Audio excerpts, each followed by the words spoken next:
Good day, neighbor. Today I'm going to be talking about comfrey.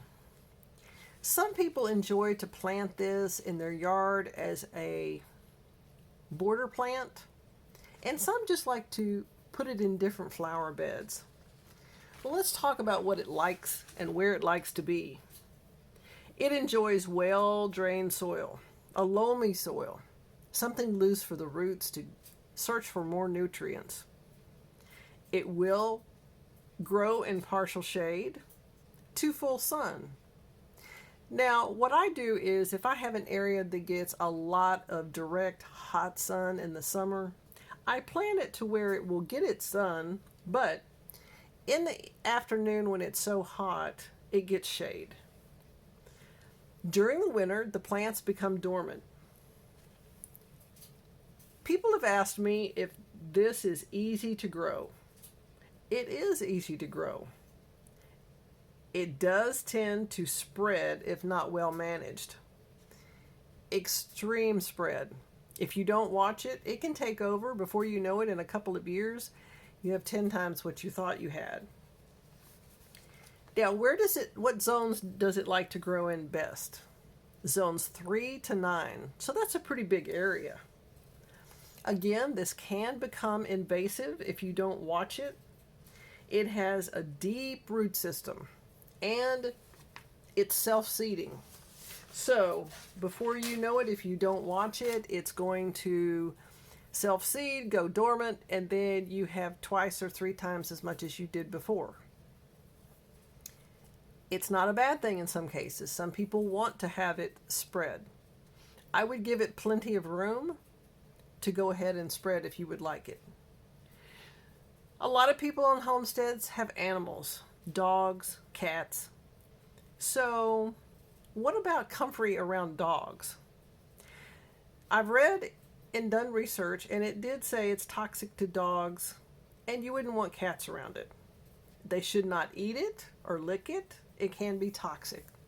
So I would make sure to put it in an enclosed area where animals cannot get to it if you want a comfrey bed.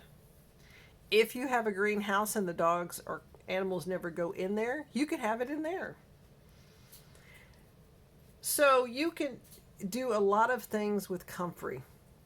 It looks gorgeous. It's fairly large and it spreads. People harvest for compost or mulch.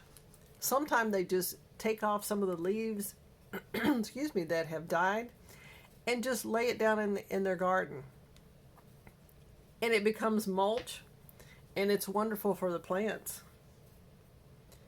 The comfrey root is said, I've read, to be good for sprains and bruises. Personally, I have never tried this, so I cannot say definitely it works. I am not a doctor or an herbalist, so I don't know if it works or not. And some people take the dried leaves to make comfrey tea for houseplants. Again, for houseplants. That would mean you make your comfrey tea like a fertilizer, but you use it on your houseplants. Now this plant is full of nitrogen, phosphorus, and potassium.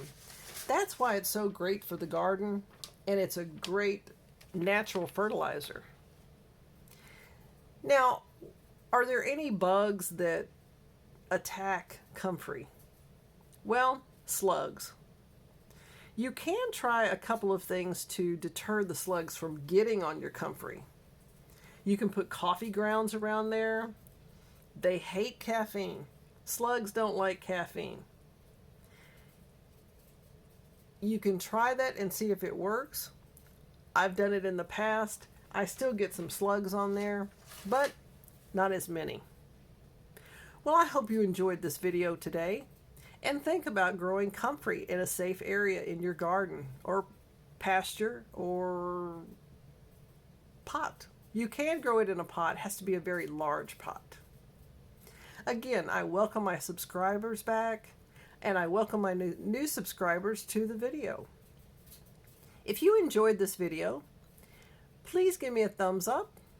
Put in the comment section below if you're thinking about growing comfrey in your garden or maybe even in a pot to start with. I appreciate you stopping by, and I wish you great gardening.